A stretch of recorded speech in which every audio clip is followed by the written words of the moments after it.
Assalamualaikum warahmatullahi wabarakatuh. Selamat datang kembali di MPH Channel teman-teman. Kali ini kita akan membahas tentang mukimat lagi ya teman-teman semuanya ya. Jadi himbauan Mahesa Al-Bantani kepada netizen dan para muhibbin pecinta habaib. Mari kita lihat dulu videonya. Assalamualaikum warahmatullahi wabarakatuh. Untuk seluruh netizen, mobil khusus para bruter, buat VT semenarik mungkin, pertanyakan sikap Kiai Imaduddin kenapa beliau belum speak up terkait masalah PIK 2. Kita minta beliau speak up, tidak speak 2 ya, minta beliau untuk sepemikiran dengan kita. Artinya mau beliau mendukung atau menolak, intinya speak up. Pertanyakan sikap beliau kenapa masih diam. Itu yang pertama. Mobil khusus ini untuk seluruh rakyat Banten. Sadarlah bahwa kita ini harus bersuara minimal di media sosial. Minimal di media sosial bersuara rakyat Banten. Dan buat seluruh netizen khususnya Mbruter, buat konten Anda bermanfaat minimal untuk rakyat Banten. Mbruter dan seluruh netizen, Anda punya kesempatan membela rakyat. Anda punya kesempatan membela, menyuarakan rakyat Banten. Maka buat konten Anda semenarik mungkin, suarakan bahwa rakyat Banten keberatan terhadap PIK 2. Bantu kami biar konten Anda bermanfaat. Semoga kita bisa saling memberikan manfaat. Sekali lagi, pertanyakan sikap Kiai Imaduddin, kenapa mereka diam. Kemudian yang kedua, pertanyakan juga rekan-rekan yang ada di FP, kenapa mereka belum bersuara juga ini. Biasanya soalnya yang paling lantang menolak ketidakadilan dan kemungkaran itu biasanya mereka. Untuk pembesar-pembesar FP, kami tunggu suaranya. Hadanallahu wa iyyakum. Iya, ada masalah apa ini teman-teman? PIK 2 ya. Jadi Kiai Imad nggak bakalan berani membela rakyat kecil di Banten. Ada apa ya teman-teman semua ya? Ada apa di PIK 2 teman-teman semuanya? Di PIK area Banten, arah Banten ada gereja besar yang mau dibangun. Besarnya luar biasa. Oh, ini, apakah ini? Semangat terus Kang Mahesa, penjuanganmu mudah-mudahan dimudahkan Allah. Oke, amin. Maaf kenapa harus Kiai Imad? Dia kan lagi sibuk kan, banyak ulama, Ustadz Buya, para santri. Mari kita gabung, jangan nunggu Kiai Imad. Kita wajib bela warga Banten. Apakah ingin dibangun seperti PIK 2 teman-teman semuanya? Pelajari munculnya Imad bisa bersamaan dengan munculnya PIK 2, penjajah di Palestina, oligarki, korup besar-besaran selama ini. Pahami politik licik. Waduh ya, ini nampaknya masuk ke ranah politik teman-teman semuanya. Aduh, kasihan banget ya teman-teman. Mama Gufron Al-Bantani juga suaranya sangat lantang dan pemberani. Beliau sangat cinta NKRI. Pasti beliau siap maju di barisan paling depan untuk menyuarakan masalah ini demi membela rakyat pribumi. Tanah negara kita sudah banyak dikuasai oleh Cina untuk FPI. Sekarang sudah mulai kendor membahas PIK, padahal dulu sangat lantang. Hanya Habib Rizik Syihab yang berani menyuarakan kebenaran. PIK 2 itu apa teman-teman semua? Mari kita lihat akunnya Kang Mahesa Al-Bantani teman-teman semuanya. Assalamualaikum warahmatullahi wabarakatuh. Izin menanggapi Pak Mu'annas Al-Aidid yang pernyataan beliau ini disampaikan dan dikutip di salah satu website siap.fifa.co.id. Seperti yang kawan-kawan lihat, ini saya bacakan. Mu'annas Al-Aidid, Said itu hanya bela kepentingan pribadi, bukan bela warga. Dikutip di akun media sosial eks pribadinya, Mu'annas Al-Aidid, ia menyebut Said Didu berjuang untuk kepentingan lahan miliknya pribadi. Jangan mau dibohongin, Said Didu pakai isu PSN PIK 2 sedang bela rakyat. Dia sedang bela kepentingan pribadinya, menekan pengembang agar tanahnya di Kronjo 10 hektar itu bisa dapat harga selangit. Tulis Mu'annas Al-Aidid pada Jumat 22 November 2024. Mu'annas Al-Aidid, sampean itu ngerti nggak sih ta'rif ataupun definisi bohong? Ngerti nggak? Kalau dengan tarif seperti Anda, maka semua pejabat di Indonesia itu disebut pembohong dong. Karena semua kepentingan pribadi, tapi bahasanya membela rakyat. Jadi gini, Pak Mu'annas Al-Aidid, kalaupun Pak Said Didu ingin memperjuangkan hak tanahnya itu 10 hektar itu, tapi ketika beliau menyampaikan informasi kepada rakyat Banten dan informasinya benar, itu tidak dianggap bohong. Bohong itu menyampaikan sesuatu tidak sesuai dengan realita, baik secara definisi KBBI, baik secara ta'rif bahasa Arab. Kibun, ya sama. Ngerti nggak Mu'annas Al-Aidid? Jadi oke lah, anggaplah Pak Said itu ada kepentingan pribadinya, ya tetap nggak termasuk bohong. Ngerti nggak sih Pak Mu'annas Al-Aidid? Ini Aidit apa sih ini Aiditnya ini? Kalau saya balikin, jangan mau dibohongin Mu'annas Al-Aidid karena dia demi kepentingan pribadinya. Gimana? Jadi itu nggak disebut bohong, sama kayak semua calon presiden, calon pejabat, DPR, bupati, gubernur, semuanya kan membela kepentingan rakyat bahasanya. Tapi kan ada kepentingan pribadi, apakah disebut membohong?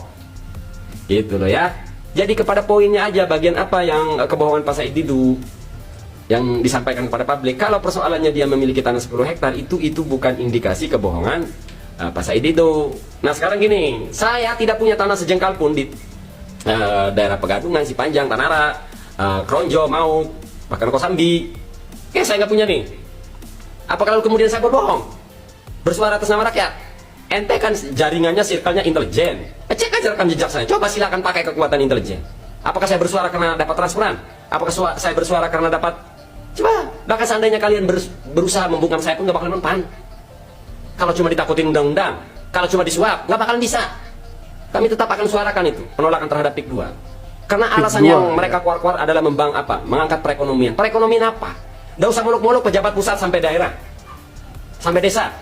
Tuh rakyat Banten masih banyak pengangguran, sementara Nikomas menerima karyawan dari luar itu banyak. Bukan salah Nikomas, karena yang bisa masuk kerja sebagai karyawan di situ ada orang kuat yang melakukan pungli, yang mampu bayar terhadap si preman itu bisa masuk. Ya enggak bisa masuk. Oleh karenanya banyak rakyat Banten. Artinya kalau alasannya karena ekonomi, nggak usah muluk-muluk dulu PIK 2 yang masih wacana. Iya. Itu yang nyata aja tuh. Bisa nggak pemerintah pusat, daerah, kabupaten, desa memastikan rakyatnya bisa bekerja di PT Nikomas tanpa bayar? Bisa bekerja di Indah Kiat. Ini Indah Kiat tuh berapa persen coba rakyat Bantennya? Sembrot. Mu'annas Al-Aidid sampean tuh nggak ngerti tak definisi bohong? Ngerti nggak? Coba buka lagi KBBI-nya tuh. Sampai tukang peci, barangkali pernah mondok, coba tuh buka lagi tarif kibun. Netizen, kata yang tepat buat Mu'annas Al-Aidid ini apa nih? Apa plongo apa dungu ini? Coba jawab nanti komentar di bawah ya. Hai Mu'annas Al-Aidid, Pak Said Didu akan kami perjuangkan, akan kami bela. Kenapa kami membela? Ya karena sejatinya kami membela hak kami sebagai rakyat Banten. Pak Didu, Pak Said Didu yang ngerti ini itunya. Kami makanya harus mendorong.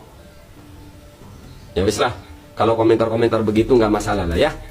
Satu hal yang tidak bisa kami lihat nih rakyat Banten, kalau PIK 2 nongolin preman-preman, jangan coba-coba, karena kami anggap itu sebagai ajakan berperang.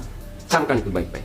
Selama yang ngomong politisi kami hormati, selama yang ngomong pejabat kami hormati, selama yang ngomong kepolisian, aparat kami hormati, baik dari TNI ataupun Polri. Tapi kalau yang ngebela PIK 2 ini, kami lihat preman-preman berbaris melindungi PIK 2, kami rakyat Banten akan menganggap itu sebagai sebuah ajakan berperang. Oh, jadi di Banten ingin dibangun PIK 2 ya teman-teman semuanya ya. Pengen dibangun PIK 2. Jadi Banten bisa membara karena PIK 2. Mari kita lihat dulu.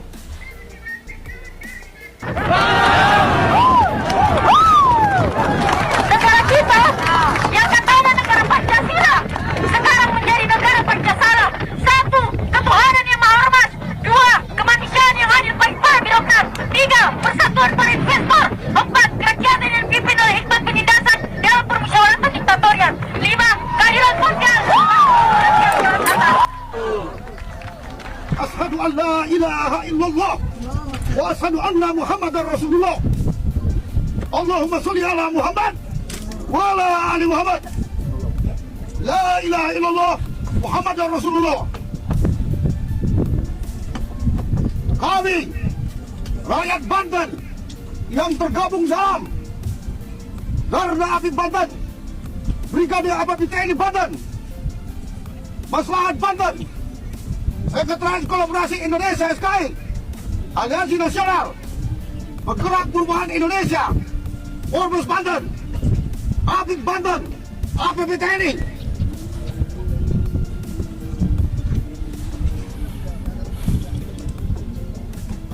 Dengan ini, dan tidak lupa turut bersama kami para aktivis nasional dari Jakarta. Dengan ini menolak PNS PIK 2 dengan alasan sebagai berikut: bahwa PSN PIK 2 di dalam penetapannya tidak melalui pengkajian serta komprehensif holistik dengan mempertimbangkan segala aspek pertimbangan hukum, sosial, ekonomi, dan geopolitik nasional. ASN PIK 2 hanya menguntungkan secara sepihak, yaitu pihak pengembang proyek. Di sisi lain, banyak warga yang hilang mata pencahariannya akibat tanahnya yang tergusur. 3. ASN PIK 2 disinyalir telah melanggar Undang-Undang Nomor 5 Tahun 1960 tentang Peraturan Dasar Pokok-pokok Agraria, yaitu undang-undang yang mengatur tentang dasar-dasar dan ketentuan penguasaan, pemilikan, penggunaan, dan pemanfaatan sumber daya agraria nasional di Indonesia, terutama melanggar pasal 7, pemilikan dan penguasaan tanah yang melampaui batas tidak diperkenankan, karena hal yang demikian itu adalah merugikan kepentingan umum. Embara ya teman-teman, PIK 2 Banten. Bahwa penguasaan pantai laut yang begitu panjang dan luas oleh pihak swasta dapat membahayakan keamanan laut secara nasional, rawan akan penyelundupan barang dan orang sehingga mengancam kedaulatan NKRI. Bahwa ASN PIK 2 dapat diibaratkan sebagai sebuah pembangunan negara dalam negara, bersifat eksekutif, tidak memberikan manfaat bagi kehidupan rakyat kecil, dan hasil hanya akan dinikmati oleh sekelompok tertentu, yaitu kelas menengah ke atas, namun kesenjangan kehidupan antara si kaya dan si miskin. Betul banget.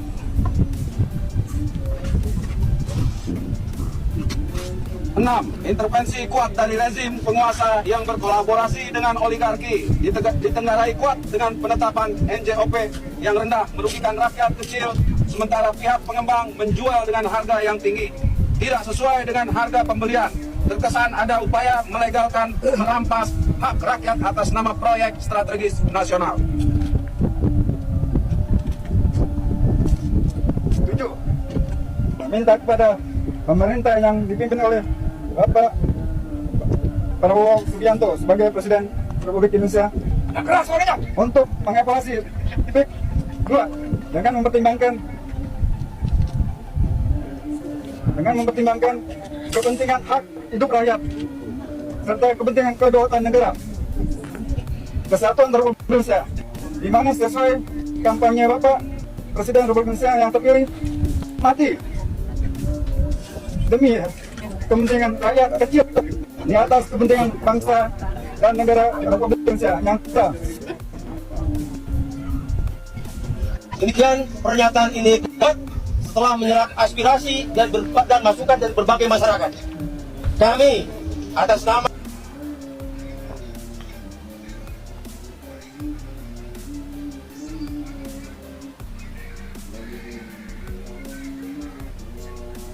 Jadi ya seperti itu teman-teman, kita buka dulu berita mengenai PIK 2 Banten ya, yang mana PIK 2 Banten. Nah, jadi Pantai Pasir Putih, Indah Kapuk, Tangerang City, Banten teman-teman semuanya. Ya. Jadi PIK 2 sulap Tangerang Utara jadi metropolitan baru. Cek ceritanya. Jadi Pantai Indah Kapuk 2, PIK 2 menjadi bukti nyata transformasi kawasan Tangerang Utara menjadi metropolitan baru. Bagaimana tidak, kawasan ini berkembang begitu pesat dengan sejumlah infrastruktur berkelas dan modern. Tampaknya ingin dijadikan seperti Cina teman-teman semuanya. Ya, nampak pengen dijadikan seperti Cina, negara-negara maju ya kan. Sayangnya mereka membangun di Indonesia ya seperti itu dengan menginvestasikan yang luar biasa banyak uang. Jadi PIK 2 dikembangkan dengan pembangunan infrastruktur yang memadai sekaligus proyek besar yang melibatkan pengembangan kawasan permukiman, pusat perbelanjaan, pendidikan, kesehatan, dunia hiburan, dan fasilitas umum lainnya. Jadi PIK 2 menjelma jadi kota baru dengan sebutan The New Jakarta City. Kawasan ini tentu menarik minat para pemburu aset properti. Terbukti, populasi penghuni PIK dan sekitarnya terus bertambah hingga diperkirakan mencapai 305.000 orang. Kekayaan demografi ini menjadi modal utama dalam pengembangan kawasan PIK 2 yang memiliki beragam fasilitas menarik dengan kualitas lebih fasilitas milik pengembang properti lain. Lalu apa saja fasilitas PIK 2? Jadi wow, luar biasa teman-teman semuanya. Yang jelas pengen dimodernisasi ya PIK 2 di Banten ini. Seperti itu teman-teman semuanya. luar biasa. Said Didu dilaporkan ke polisi karena kritik proyek strategis nasional PIK 2. Yang jelas ya, kita lihat saja ke depannya seperti apa. Kalaupun yang tinggal di sana banyak-banyak orang Cina, ya kita perang aja seperti itu, ya kan, simple. Tapi kalau untuk memajukan Indonesia ya nggak apa-apa sih sebenarnya ya. Asalkan penduduk Indonesia tidak dilarang masuk ke sana untuk berrekreasi ataupun untuk berlibur ataupun ya wisata ya teman-teman.